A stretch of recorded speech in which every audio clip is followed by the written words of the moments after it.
آغاز اس مالی کے ارض و سما کے نام سے کہ جس سے مخاطب ہو کر لبوں سے نکلتی ہے یہی صدا کہ لائق حمد تیری ذات کے محمود ہے تو، لائق سجدات تیری ذات کے مسجود ہے تو، انکساری میرا مکتوب کے بندہ ہوں میں، خود نمائی تیرا دستور کے معبود ہے تو، میری کیا بود کہ معدوم تھا معدوم ہوں میں، تیری کیا شان کہ موجود تھا موجود ہے تو۔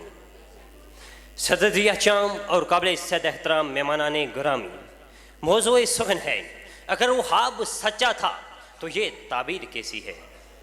کون سا خواب؟ وہ خواب جس کو اپنی آنکھوں میں سجائے ایک شکستہ کارواں رہ گزار زیست کی وسطوں میں چلتا رہا، وہ خواب جس کو اپنے دل میں بسائے ایک غریب الوطن اپنے کرچی وجود کے ساتھ منزل کی جانب بڑھتا رہا، وہ خواب جس میں دار الرسن کے نوحے بھی ہیں اور بے آبرو عصمتوں کی سسکیاں بھی ہیں، وہ خواب جس کی خاطر ایک قافلہ نیم جانے اپنے جسموں کے چتھڑے بنوا لیے، وہ خواب جس کی خاطر کہیں عصمتیں قربان ہو گئیں، ماؤں نے اپنے جگر گوشوں کی قربانیاں دے دیں اور اسی خواب کی تعبیر دیکھنے کے لیے کہیں نے اپنی جان گنوا دی اور کہیں نے سینے پہ گولی کھائی۔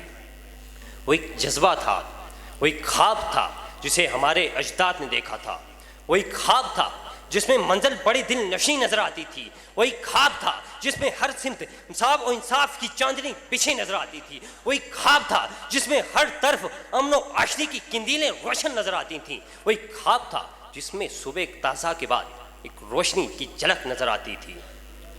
جب دھرتی صحرا صحرا تھی ہم دریا دریا روئے تھے، جب ہاتھ کی ریکھائیں چپ تھیں اور سر سنگیت بھی سوئے تھے، تب ہم نے جیون کھیتی میں کچھ خواب انوکھے بوئے تھے، کچھ خواب سجل مکانوں کے، کچھ بول گیت دیوانوں کے، کچھ شہر وفا کی شموں کے، کچھ پر پاگل سر والوں کے۔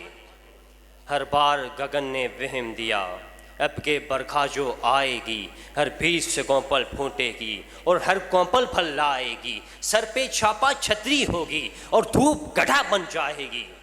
لیکن پھر کیا ہوا جناب صدر؟ اس خواب کی حقیقت کچھ الٹ ہی ہو گئی۔ جب فصل کٹی تو کیا دیکھا؟ کچھ درد کے ٹوٹے گجرے تھے، کچھ زخمی خواب تھے کانٹوں پر، کچھ خاکستہ سے گجرے تھے اور دور افق کے ساگر میں کچھ ڈولتے ڈوبتے بجرے تھے۔ صدر وقار، خوابوں کی اس منزل میں آج بھی ویسی ہی دلالت، ویسی ہی جلالت ہے، آج بھی وہی بے حسی، وہی نا انصافی اور وہی ہوس پرستی اپنی پوری آب و تاب کے ساتھ رقصاں ہیں۔ یہاں آج بھی بے رحمی کی سسکیوں پر بے حسی کی تالیاں گونجتی ہیں، یہاں آج بھی قصور کی معصوم زینب جیسی کھلی کلیوں کو درندگی کا نشانہ بنا کر مسل دیا جاتا ہے، یہاں آج بھی بے گور و کفن لاشیں، بھوک سے بلکتی آنکھیں اور روٹی کے لیے گردے بیچ دینے والے کے دل سے پکار اٹھتی ہے کہ اگر وہ خواب سچا تھا تو یہ تعبیر کیسی ہے؟